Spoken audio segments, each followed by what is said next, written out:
बिस्मिल्लाहिर्रहमानिर्रहीम। आज की वीडियो में हम बेसिकली बात कर रहे हैं स्टेट बैंक ऑफ पाकिस्तान ने AML-CFT रेगुलेशन इशू किया है और इस रेगुलेशन में इन्होंने बेसिकली बैंक्स को ये डायरेक्टिव दिए है कि जब बैंक कोई भी कस्टमर के अकाउंट्स खोलेगा तो उसको मिनिमम क्या ड्यू डिलिजेंस करनी है और ये रेगुलेशन जो है वो रेगुलेशन 1 कहलाता है। और आज हम इस रेगुलेशन 1 के पॉइंट नंबर 3 को डिस्कस कर रहे हैं। और पॉइंट नंबर 3 ये है कि for identity and due diligence purposes at the minimum following information shall be obtained, verified and recorded on CID/CDD form on account opening form. यानी जब भी क्या कहते हैं बैंक क्या कहते हैं किसी का अकाउंट खोलेगा तो जो मिनिमम रिक्वायरमेंट है KYC की, CDD की, उसको फॉलो करेगा। उसमें क्या चीज़ है? सबसे पहले बैंक तो फुल नेम एक्वायर्ड करेगा एज़ पर दी आइडेंटिटी डॉक्यूमेंट, यानी जो CNIC के ऊपर या पासपोर्ट के ऊपर या नाइकॉप के ऊपर या PRC के ऊपर, POC के ऊपर, ARC नंबर के ऊपर जो नेम मेंशन होगा, उन नेम को क्या कहते हैं वो देखेगा कि ये नाम उससे मैच कर रहा है क्या नहीं कर रहा है। और उससे क्या कहते हैं उसके CNIC या पासपोर्ट या नाइकॉप जो भी है वो डॉक्यूमेंट उस कस्टमर से क्या कहते हैं ऑब्टेन करेगा। अगर क्या कहते हैं कस्टमर नेचुरल पर्सन नहीं है तो फिर उसके लिए वो रजिस्ट्रेशन डॉक्यूमेंट्स मांगेगा उससे, या इनकॉर्पोरेशन नंबर लेगा, बिजनेस रजिस्ट्रेशन सर्टिफिकेट लेगा, जो भी एप्लीकेबल है वो लेगा। यानी कंपनी अगर SSCP के साथ इनकॉर्पोरेट हुई है तो इनकॉर्पोरेशन नंबर होगा। अगर कंपनी FBR के साथ रजिस्टर्ड है तो उसका रजिस्ट्रेशन नंबर या NTN नंबर होगा, जो भी होगा।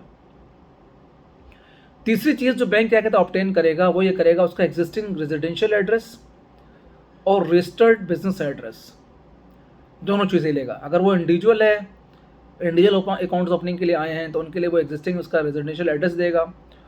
और अगर क्या कहते हैं वो एड्रेस CNIC से मैच नहीं कर रहा है तो उससे पूछेगा कि जी ये क्यों नहीं मैच कर रहा है। अगर वो रेंटल प्रॉपर्टी है तो रेंट एग्रीमेंट वगैरह के थ्रू वेरीफाई करेगा कि ये इसका एग्जिस्टिंग रेजिडेंशियल एड्रेस है। और अगर बिजनेस कंपनी होगी तो इसका बिजनेस एड्रेस भी देगा। इस तरह से उसके कॉन्टैक्ट नंबर को लेगा, उसके ईमेल एड्रेस लेगा, सारी चीज़ें लेगा, ताकि उसको कॉन्टैक्ट नंबर पर फ़ोन करके वेरीफाई करेगा कि इसका कॉन्टैक्ट नंबर है। ईमेल एड्रेस के ऊपर ईमेल फ्लोट करेगा, वेरीफाई करेगा टेस्ट ईमेल के थ्रू कि जी ये इसी का ईमेल है। उसके अलावा अगर इंडिविजुअल है तो उसके डेट ऑफ बर्थ की वेरिफिकेशन की जाएगी, जो कि CNIC से या पासपोर्ट के डॉक्यूमेंट से हो जाएगी। और अगर क्या कहते हैं कंपनी है तो उसके इनकॉर्पोरेशन या रजिस्ट्रेशन डॉक्यूमेंट से उसके डेट ऑफ इनकॉर्पोरेशन या रजिस्ट्रेशन कंफर्म कर ली जाएगी। उसके अलावा उसके नेशनलिटी या प्लेस ऑफ बर्थ कि जी कहाँ है, ये भी क्या कहते हैं उसको मांगा जाएगा उससे। उसके अलावा अगर वो नेचुरल पर्सन नहीं है, बिजनेस है, तो उससे पूछा जाएगा कि आप किस तरह का अकाउंट खोलना चाहते हैं, नेचर ऑफ बिजनेस क्या है, ज्योग्राफी इन्वॉल्व क्या है, expected type of counter parties कौन कौन सी होंगी, आपको पर्पस क्या है अकाउंट ओपन करने का, टाइप ऑफ अकाउंट क्या है, सोर्स ऑफ अर्निंग क्या है। ये बहुत इंपॉर्टेंट है, ये इंडिविजुअल से ही पूछा जाएगा, बिजनेस से ही पूछा जाएगा। बिजनेस से तो पता लग जाएगा कि जी नेचर से। एक्सपेक्टेड मंथली क्रेडिट टर्नओवर के बारे में पूछा जाएगा कि जी आप क्या आपकी एक्सपेक्टेड टर्नओवर होंगी, आपके नंबर ऑफ ट्रांजेक्शन्स क्या कहते क्या होंगी, वो भी लिखा जाएगा। और उसके बाद आपसे पूछा जाएगा वो कि जो नॉर्मल और एक्सपेक्टेड मोड ऑफ ट्रांजेक्शन्स क्या कहते क्या होंगी।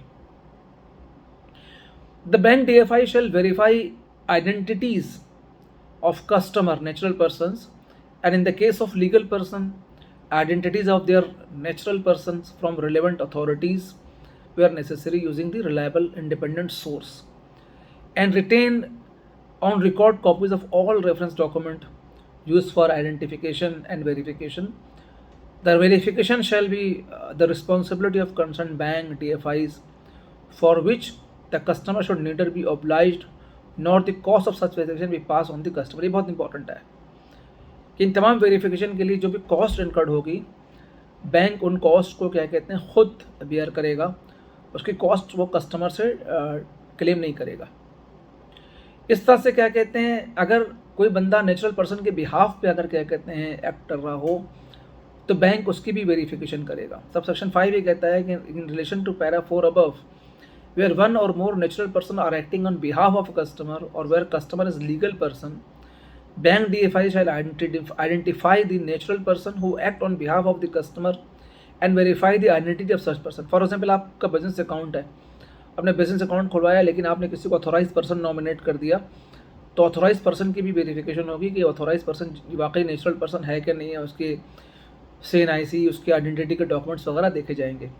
और इसके बाद यही वेरीफाई किया जाएगा कि जो ऑथोराइज जो किया है वो उस पर्सन ने खुद किया है जिसका ये अकाउंट है, और उसका डॉक्यूमेंट्री एविडेंस और उसका सिग्नेचर वगैरह भी वेरीफाइड किए जाएंगे।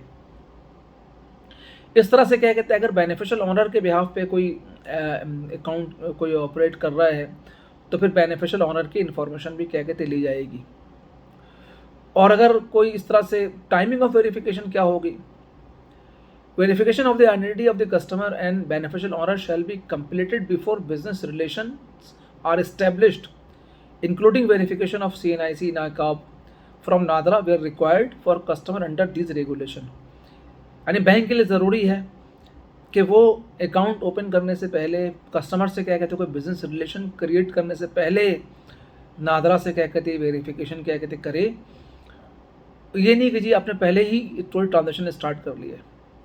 इस तरह से बैंक DFI में accept initial deposit at the time of submission necessary document by their prospective customer, individual या नेचुरल पर्सन हो, किसी से भी subject to the following condition. यानी आप बैंक अकाउंट खोलते हैं, आप कहते हैं जी इनिशियल आप पैसे जमा करा दें ताकि आपको चेकबुक आप ले सकें। अगर वो कोई पैसे ले रहे हैं तो उसके लिए भी कंडीशंस हैं जो बैंक या DFIs को मीट करनी पड़ेंगी। नंबर वन ये है कि initial deposit receipt will be issued with disclaimer that the account shall be opened after completing necessary due diligence including NADRA verification through Verisys or biometric technology.